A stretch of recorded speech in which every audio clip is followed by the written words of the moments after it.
You're holding a thermistor, you've got your multimeter ready, and the service sheet says the sensor is a 10K thermistor.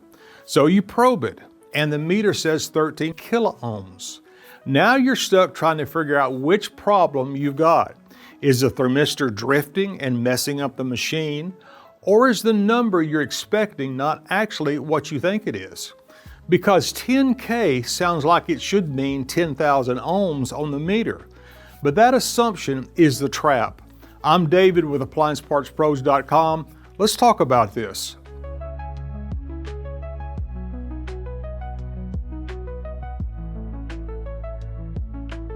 When people talk about thermistors, they often talk like they're resistors, as if they have a fixed value. And to be fair, a lot of parts in appliances really do work that way.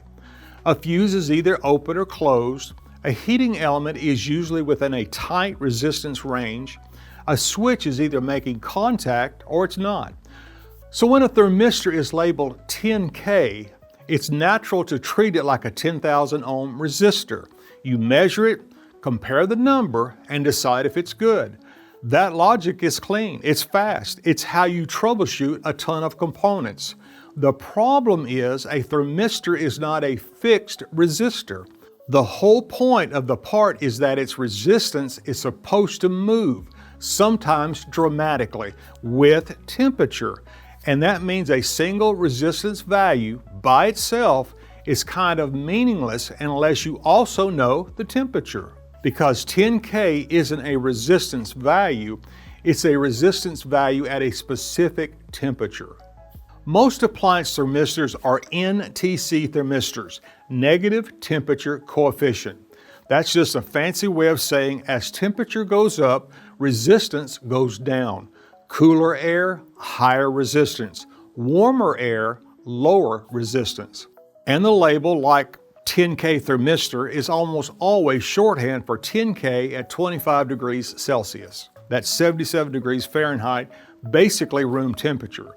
So if your room is cooler than that, your 10K thermistor won't read 10K. It'll read higher. If your room is warmer, it'll read lower. That 13K reading from the beginning, that can be completely normal if the thermistor is sitting in a cooler room or if you just pulled it out of a conditioned air space. The thermistor isn't lying, we were asking it the wrong question. Here's a simple experiment that makes this click. Take a typical NTC thermistor out of an appliance, refrigerator, washer, dryer, dishwasher, even many HVAC controls use the same idea, and measure it with your meter at room temperature. Write down the resistance. Now warm it gently in your hand for a minute and measure again. The resistance drops. Now let it sit near something cool or even wave it near an open freezer for a few seconds.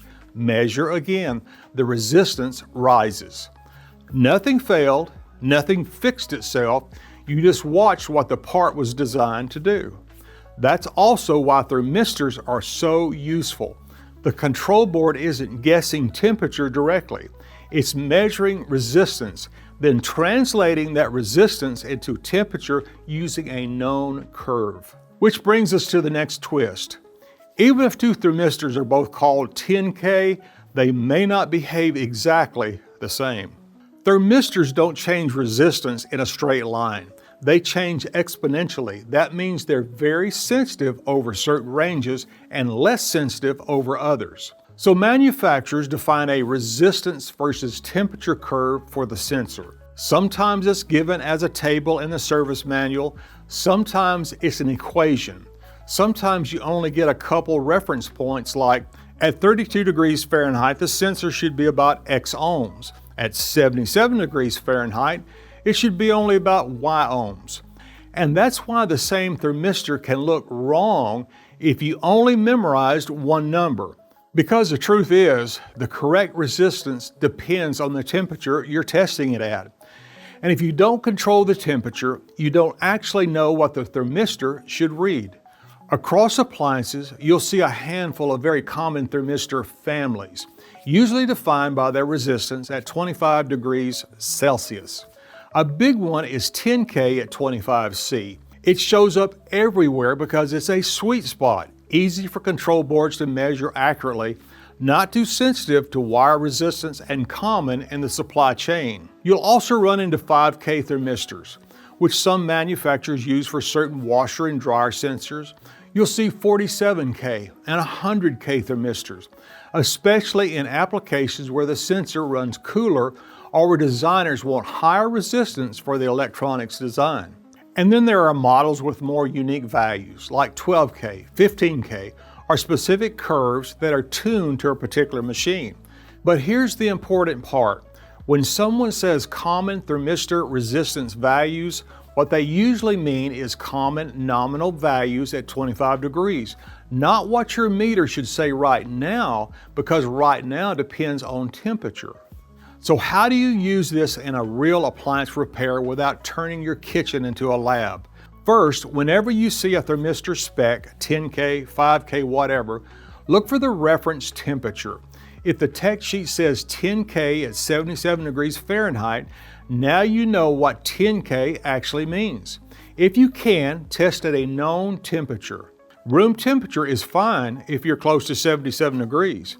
An ice water bath gets you close to 32 degrees. Warm water can check the high end.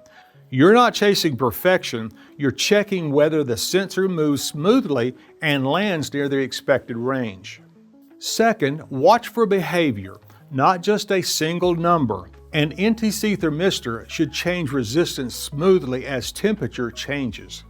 If the reading jumps around, doesn't change, or goes open, that's a clear sign something went bad. And third, remember the curve.